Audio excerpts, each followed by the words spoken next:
Frontline Updates, where we delve deep into military strategies and updates from conflict zones. Today, we're discussing the progress of the ongoing special military operation as of August 16, 2024. I'm your host, Sharifa Muhammad MGT. I'm Colonel A.C. Oguntoye, an infantry officer. Focus on strategic targets. The strike specifically targeted POL, petroleum, oil, and lubricants, bases, Ukrainian armed forces reserves, temporary areas housing nationalist formations, and foreign mercenaries. This indicates a strategic approach to disrupt Ukrainian military capabilities and support structures. Welcome to Frontline Updates podcast. We're joined by Colonel A.C. Oguntoye to discuss the latest developments from the special military operation on August 16, 2024. Colonel, thank you for being here. Thank you for having me. It's important to share the realities on the ground. Let's start with the operations conducted from August 10th to 16. Can you detail the scope and targets of these operations? Yes, over the last week, the armed forces of the Russian Federation executed 17 precision strikes using advanced weaponry and attack drones. These strikes targeted Ukrainian military industry enterprises, airfield infrastructure, and various logistics centers, including UAV workshops and petroleum, oil, and lubricants bases. These operations were critical in disrupting the enemy's supply chains and degrading their operational capabilities. What about the engagements on the ground? How are your forces managing on the various fronts? Our forces have been quite active. In the north, for instance, we continue to repel Ukrainian attempts to invade Russian territory, particularly in the Kursk direction. Our army aviation and artillery units have effectively targeted enemy manpower and hardware, significantly disrupting their mechanized and assault brigades. You mentioned considerable losses inflicted on Ukrainian forces. Could you provide more specifics on these losses? 1. The North Group reported Ukrainian losses totaling 2,765 troops, 33 tanks, and over 200 armored vehicles.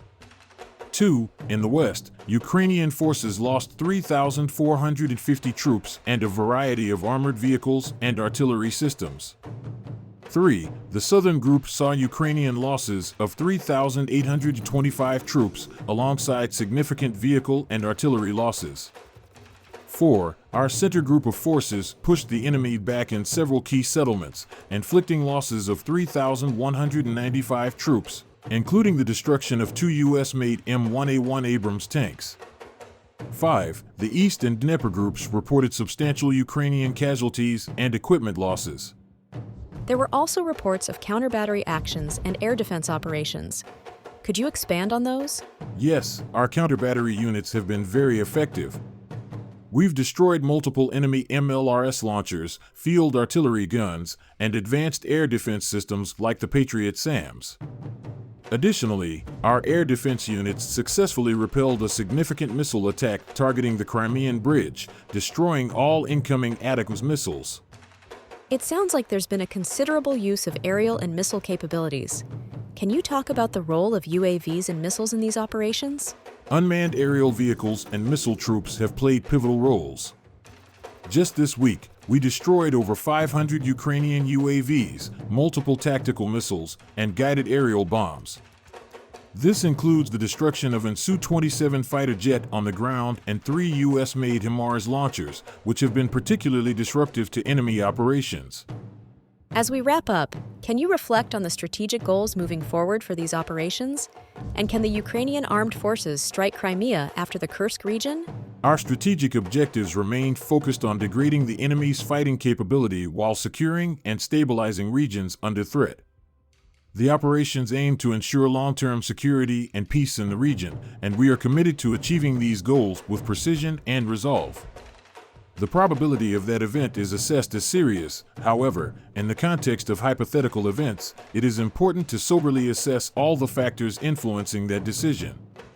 So, what determines the decision to attack Crimea or not? First of all, from the desire of foreign countries, since they are the ones who develop the plans and provide the resources for their implementation, to deliver a symbolic blow. The destruction of the Crimean Bridge, Cutting off the land corridor and other tasks are purely image-related, but a large number of resources are nevertheless allocated to them: cruise and ballistic missiles, aviation, and much more. The same resources include the transfer of F-16 fighters to Ukraine, and in the future, JASSM cruise missiles made in the USA, with the help of which the Ukrainian armed forces will be able to strike Crimea from the depths of Ukrainian territory. At the same time, this blow may develop through an attack on the Zaporizhzhia nuclear power plant. Why is there a need for an attack on Crimea, and what does the Kursk region have to do with it? Such an offensive could be the last large-scale attempt to change the conditions that have developed on the battlefield after the failure of the counterattack in the South Donetsk and Zaporizhzhia directions in 2023, by purely military means. The strike of the Ukrainian armed forces in the Kursk region is presumably the first part of this plan. It seems that the military actions in the border area were supposed to divert part of the large operational and strategic reserves of the Russian armed forces, which could be used to repel the attack in the Crimean direction. This partly explains the appearance of rumors about the alleged sending of conscripts to the combat zone, as well as the withdrawal of all units from the front, although Russian troops are responding to the threat in the Kursk region more than adequately. How many forces of the Ukrainian armed forces are needed for such a strike? At least as many as last year. The losses of the Ukrainian armed forces in last year's counteroffensive amounted to 125,000 people. If we assume that there is an error in the calculations and the real figure is lower, then the necessary reserve for the offensive of the Ukrainian armed forces, corresponding to last year's grouping in at least two operational directions, is 130 to 200,000 people.